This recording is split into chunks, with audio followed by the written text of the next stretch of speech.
भाग 1 भूमिका और क्रोध का स्वभाव परिचय। यह शब्द सुनते ही मन में आग, तनाव और टूटे हुए रिश्तों की तस्वीर उभर आती है। इंसान चाहे कितना भी शिक्षित, धनवान या शक्तिशाली क्यों न हो, जब वह क्रोध के वश में आ जाता है तो उसकी बुद्धि, विवेक और समझ सब शून्य हो जाते हैं। क्रोध क्या है? क्रोध एक ऐसी मानसिक स्थिति है जब हमारा मन अपनी इच्छाओं, अपेक्षाओं या अहंकार के विरुद्ध होने पर विद्रोह करता है। यह केवल एक भावना नहीं, बल्कि मन और शरीर दोनों पर असर डालने वाली शक्ति है। किसी ने हमारी बात नहीं मानी, गुस्सा। किसी ने हमें अपमानित किया, गुस्सा। चीजें हमारे हिसाब से नहीं हुई, गुस्सा। क्रोध का स्वभाव आग जैसा है। जब ये छोटा होता है तो एक चिंगारी जैसा दिखता है, लेकिन अगर इसे बढ़ने दिया जाए तो यह पूरा जंगल जला देता है। बुद्ध का दृष्टिकोण। गौतम बुद्ध ने कहा, क्रोध को पकड़े रखना ऐसा है जैसे किसी और को चोट पहुंचाने के लिए जलती हुई अंगार को हाथ में पकड़ लेना। सबसे पहले जलता है तुम्हारा ही हाथ। मतलब यह है कि गुस्से से सबसे पहले हमारी ही हानि होती है। समाज और परिवार में प्रभाव। परिवार में एक कठोर शब्द रिश्तों को सालों तक तोड़ सकता है। समाज में एक हिंसक प्रतिक्रिया अशांति और द्वेष फैला सकती है। व्यवसाय में एक गलत निर्णय पूरी मेहनत को मिटा सकता है। शारीरिक और मानसिक असर। विज्ञान भी मानता है कि लगातार गुस्सा करने वाले लोगों को उच्च रक्तचाप, हृदय रोग, नींद की समस्या, तनाव और अवसाद जैसी बीमारियों का खतरा बढ़ जाता है। क्यों कहते हैं क्रोध से शांति नहीं मिलती?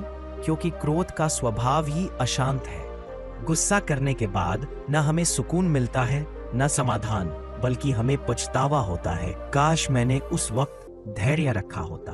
भाग 4 क्रोध के परिणाम और पछतावे की कहानियां। क्रोध का सबसे बड़ा धोखा यह है कि उस क्षण हमें लगता है हम जीत रहे हैं, हम मजबूत हैं, लेकिन सच यह है कि उस पल हम हार रहे होते हैं अपनी शांति, अपना विवेक और अपने रिश्ते। गुस्से का परिणाम हमेशा पछतावा ही होता है। 1 रिश्तों का टूटना। कितने ही परिवार केवल एक कठोर शब्द के कारण बिखर गए। पति पत्नी का झगड़ा तलाक तक पहुंच गया। भाई भाई का विवाद जायदाद में बंटवारे तक जा पहुंचा। दोस्तों का रिश्ता जो वर्षों में बना था, एक क्षण के गुस्से में टूट गया। याद रखिए, गुस्से में बोले गए शब्द कभी वापस नहीं आते। तीर कमान से निकल जाए तो लौटकर नहीं आता। 2 पछतावे की पीड़ा। गुस्सा शांत होने के बाद हर इंसान सोचता है, काश मैंने उस समय चुप्पी साध ली होती, काश मैंने वह शब्द नहीं कहा होता, काश मैंने हाथ ना उठाया होता। लेकिन तब तक देर हो चुकी होती है। पछतावे की आग हमें अंदर से खाती रहती है। 3 बौद्ध दृष्टांत। अपमानित बुद्ध। एक बार बुद्ध अपने शिष्यों के साथ बैठे थे। एक व्यक्ति आया और उन्हें बुरा भला कहने लगा। शिष्य गुस्से से भर गए। गुरुजी, अनुमति दें तो हम इसे सबक सिखाएं। बुद्ध शांत रहे और बोले, अगर कोई तुम्हें उपहार दे और तुम स्वीकार ना करो तो वह किसके पास रहेगा? शिष्य बोले, उसके पास। बुद्ध ने कहा, तो यह व्यक्ति मुझे गाली का उपहार दे रहा है और मैंने इसे स्वीकार नहीं किया, यह उसी के पास रहेगा। सीख। अगर बुद्ध गुस्से से प्रतिक्रिया देते तो पछतावा उन्हें भी होता, लेकिन उन्होंने शांति से जवाब देकर अपमान को निरर्थक बना दिया। 4 राजा और सेवक की कहानी। एक बार एक राजा क्रोध में आकर अपने सेवक को मौत की सजा सुना देता है। सेवक रोता है, पर राजा का गुस्सा उस समय इतना प्रबल होता है कि वह कुछ नहीं सुनता। थोड़ी देर बाद जब राजा का क्रोध शांत होता है तो उसे अपनी गलती का एहसास होता है, लेकिन अब तक सेवक की जान जा चुकी थी। राजा जीवन भर पछताता रहा। एक पल के गुस्से ने उसकी आत्मा को आजीवन जलाया। विज्ञान की दृष्टि। आधुनिक मनोविज्ञान भी यही कहता है। गुस्सा करने के बाद शरीर एड्रेनलिन और कोर्टिसोल जैसे हार्मोन से भर जाता है। उसको बाद शरीर थक जाता है, सिर दर्द और तनाव बढ़ जाता है, मन खालीपन और ग्लानि से भर जाता है। 6 क्यों पछतावा ही बचता है? क्योंकि गुस्से में कही गई बात हम बदल नहीं सकते। क्योंकि गुस्से में किए गए काम का परिणाम हम मिटा नहीं सकते। क्योंकि गुस्से में लिया गया निर्णय वापस नहीं लिया जा सकता। इसलिए हर गुस्से के पीछे अंतिम परिणाम केवल पछतावा ही होता है। 7 निष्कर्ष। क्रोध एक आग है जो पहले हमें जलाता है और फिर दूसरों को, लेकिन जब आग बुझती है तो राख ही बचती है, और उस राख का नाम है पछतावा। भाग 3 क्रोध के मनोवैज्ञानिक और वैज्ञानिक कारण। क्रोध एक सामान्य भावना है, लेकिन जब यह नियंत्रण से बाहर हो जाता है तो विनाशकारी साबित होता है। अगर हम गहराई से देखें तो गुस्से की जड़ें हमारे मन, विचारों और परिस्थितियों में छुपी होती है। आइए समझते हैं कि मनोवैज्ञानिक और वैज्ञानिक दृष्टिकोण से क्रोध क्यों उत्पन्न होता है। 1. क्रोध की मनोवैज्ञानिक जड़ें का अन्याय का अनुभव। जब हमें लगता है कि हमारे साथ गलत हुआ है तो मन तुरंत विद्रोह करता है। बच्चा अगर अपने हिस्से का खिलौना न पाए तो गुस्सा करता है। बड़ा इंसान अगर कार्यस्थल पर सम्मान ना पाए तो गुस्सा करता है। यानी अन्याय की भावना, चाहे वास्तविक हो या कल्पित, क्रोध को जन्म देती है। नियंत्रण खोना। हम सब चाहते हैं कि जिंदगी हमारी योजनाओं के अनुसार चले, लेकिन जब परिस्थिति हमारे नियंत्रण से बाहर हो जाती है, जैसे ट्रैफिक जाम, अचानक नुकसान या किसी की अवज्ञा, तो हम गुस्से में आ जाते हैं। अहंकार और मैं की भावना। क्रोध का सबसे बड़ा कारण है अहंकार। जब हमें लगता है कि हमारे सम्मान को ठेस पहुंची है तो हम तिलमिला उठते हैं। असल में हमारा मैं इतना बड़ा हो जाता है कि छोटी सी चोट भी असहनीय लगती है। 2. वैज्ञानिक दृष्टिकोण से क्रोध मस्तिष्क में रासायनिक प्रक्रिया। जब हम गुस्से में आते हैं तो मस्तिष्क के अमिग्डाला हिस्से से खतरे का संकेत निकलता है। यह संकेत शरीर को सतर्क कर देता है और एड्रेनालिन व कोर्टिसोल नामक हार्मोन निकलते हैं। ये हार्मोन शरीर को लड़ो या भागो की स्थिति में डाल देते हैं। परिणाम: दिल की धड़कन तेज हो जाती है, सांसें तेज हो जाती हैं, चेहरा लाल हो जाता है, सोचने की क्षमता कम हो जाती है। शरीर पर असर: लगातार गुस्से में रहने से ब्लड प्रेशर बढ़ता है, दिल की बीमारियों का खतरा होता है, इम्यून सिस्टम कमजोर पड़ता है, दिमाग पर तनाव का असर होता है। गुस्से की लत। कुछ लोग आदतन गुस्से में रहते हैं। विज्ञान कहता है कि गुस्सा भी नशे की तरह है। हर बार जब कोई गुस्सा करता है तो उसके मस्तिष्क में उत्तेजना पैदा होती है और धीरे धीरे यह आदत बन जाती है। 3. क्रोध के पीछे छुपी भावनाएं। कई बार गुस्से के पीछे असली कारण कुछ और होता है। असुरक्षा गुस्से के रूप में निकलती है। डर गुस्से में बदल जाता है। उदासी और निराशा चिड़चिड़ेपन का रूप ले लेती है। यानी क्रोध अक्सर मुखौटा होता है, असली समस्या कुछ और होती है। 4. बौद्ध दृष्टिकोण। बुद्ध कहते थे, क्रोध का मूल कारण है अज्ञान। हम जब चीजों को सही तरह से नहीं समझते, जब हम अधूरी जानकारी पर प्रतिक्रिया करते हैं, तभी गुस्सा पैदा होता है। अगर हम परिस्थिति को पूरी तरह देख लें, धैर्य से समझ लें, तो गुस्से की जड़ अपने आप सूख जाती है। 5. उदाहरण से समझें। मान लीजिए सड़क पर किसी ने आपकी गाड़ी टक्कर मार दी। पहली प्रतिक्रिया होगी गुस्सा, लेकिन अगर आप जाने कि सामने वाला व्यक्ति अस्पताल जा रहा था और घबराहट में गलती हो गई, तो शायद गुस्सा शांत हो जाए। यानी परिस्थिति को समझना ही गुस्से को शांत करने की कुंजी है। 6. निष्कर्ष। क्रोध बाहर से देखने पर अचानक आने वाली आग लगता है, लेकिन वास्तव में इसकी जड़ें गहरी होती हैं। अन्याय का अनुभव, अहंकार, डर और नियंत्रण खोने की भावना। विज्ञान और मनोविज्ञान दोनों यह मानते हैं कि क्रोध हमारे शरीर और मन दोनों को नुकसान पहुंचाता है। सीख। अगर हम जड़ों को पहचान लें तो गुस्से की लपटें बुझाना आसान हो जाता है। भाग 4. क्रोध और रिश्तों पर उसका असर। क्रोध केवल मन और शरीर को ही नहीं जलाता, बल्कि यह रिश्तों को भी तोड़ देता है। जहां प्यार, विश्वास और सम्मान होना चाहिए, वहां गुस्से की आग सब कुछ राख बना देती है। परिवार, मित्रता, विवाह, समाज और यहाँ तक कि कार्यक्षेत्र, हर जगह गुस्से का असर गहरा होता है। एक परिवार में क्रोध। पति पत्नी के बीच गुस्से में बोला गया एक कठोर शब्द रिश्ते की नींव को हिला सकता है। तुम हमेशा गलत करती हो, तुमसे कुछ नहीं होता। ऐसे शब्द वर्षों के प्रेम को तोड़ सकते हैं। कई विवाह केवल इसीलिए टूट जाते हैं क्योंकि लोग गुस्से में धैर्य खो बैठते हैं। माता पिता और बच्चे मासूम होते हैं। अगर माता पिता हर छोटी बात पर उन पर गुस्सा करे तो बच्चों का आत्मविश्वास टूट जाता है।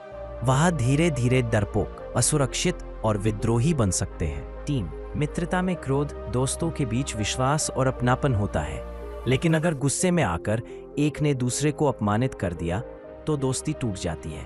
कई बार सालों पुरानी मित्रता एक क्षण के गुस्से में बिखर जाती है। 3. समाज में क्रोध। समाज की शांति तभी बनी रहती है जब लोग धैर्य और समझदारी से पेश आए।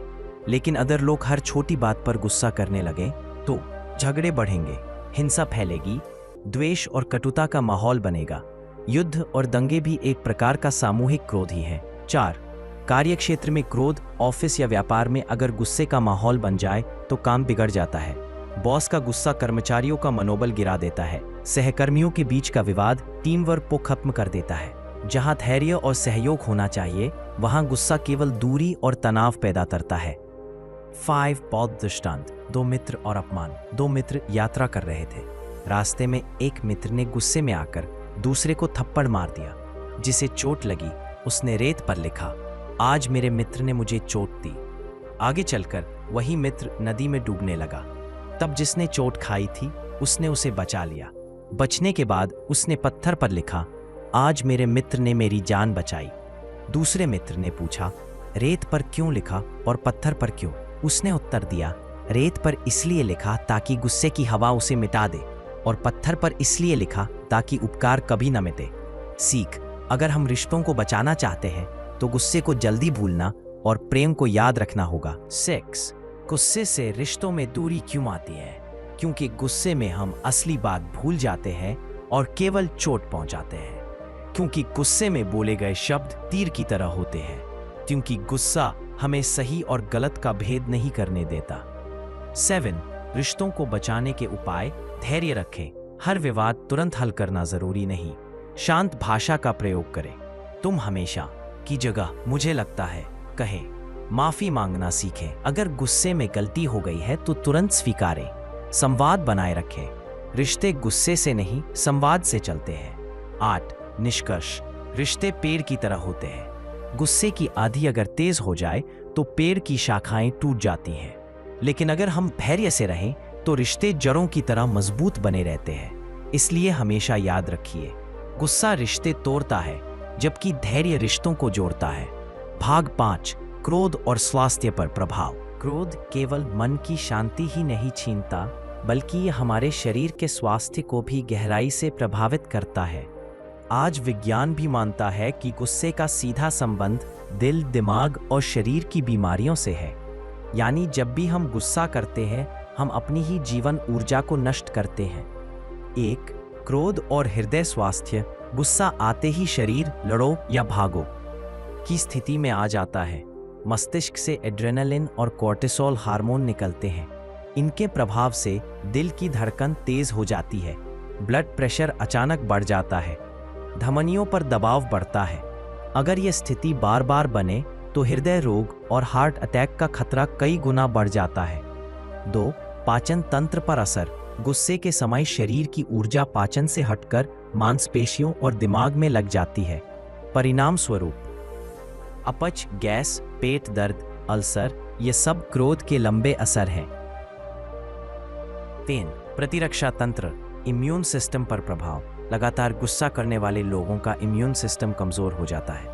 इससे शरीर संक्रमण और बीमारियों का शिकार जल्दी होता है। विज्ञान के शोध बताते हैं कि चिड़चिड़े और गुस्सैल लोग सामान्य लोगों की तुलना में अधिक बीमार पड़ते हैं। 4. दिमाग और मानसिक स्वास्थ्य। गुस्सा केवल शारीरिक ही नहीं, मानसिक नुकसान भी पहुंचाता है। लगातार तनाव और चिंता, नींद न आना, अनिद्रा, अवसाद और उदासी, स्मृति कमजोर होना। गुस्से में मस्तिष्क अमिग्डाला भाग से नियंत्रित होता है और प्रीफ्रंटल कॉर्टेक्स यानी सोचने समझने की क्षमता दब जाती है। यानी गुस्से के समय इंसान विवेक खो बैठता है। 5. आयु पर असर। वैज्ञानिक शोध बताते हैं कि जो लोग अधिक गुस्सा करते हैं उनकी उम्र सामान्य लोगों की तुलना में कम होती है। गुस्से से शरीर जल्दी बूढ़ा होता है और कोशिकाएं कमजोर हो जाती हैं। ठीक वैसे ही क्रोध सबसे पहले तुम्हें ही जलाता है। यानी गुस्सा दूसरों से पहले हमें ही बीमार और कमजोर बनाता है। 7. आधुनिक उदाहरण। ऑफिस में लगातार गुस्से में रहने वाले कर्मचारी को ब्लड प्रेशर और सिरदर्द की समस्या हो जाती है। गुस्से में काम करने वाले ड्राइवर को दुर्घटना का खतरा बढ़ जाता है। पारिवारिक झगड़े से तनाव इतना बढ़ सकता है कि नींद और भूख दोनों प्रभावित हो जाते हैं। 8. स्वास्थ्य बचाने के उपाय। गहरी सांस लें। गुस्से में तुरंत प्रतिक्रिया देने की बजाय गहरी सांस लेकर 10 सेकंड रुकें। व्यायाम करें। नियमित योग, प्राणायाम और ध्यान से शरीर और मन शांत रहते हैं। सकारात्मक सोच विकसित करें। हर समस्या को चुनौती माने, अपमान नहीं। आहार पर ध्यान दें। हल्का और सात्विक भोजन गुस्से को नियंत्रित करता है। हंसी को दवा बनाएं। हंसना तनाव और गुस्से का सबसे अच्छा इलाज है। निष्कर्ष, गुस्सा केवल मन का तूफान नहीं है, ये शरीर की हर कोशिका को प्रभावित करता है। ये दिल को कमजोर करता है, दिमाग को थका देता है और स्वास्थ्य को धीरे धीरे खत्म करता है। इसलिए बुद्ध का संदेश याद रखिए, क्रोध से शांति नहीं मिलती, केवल पछतावा और बीमारी मिलती है।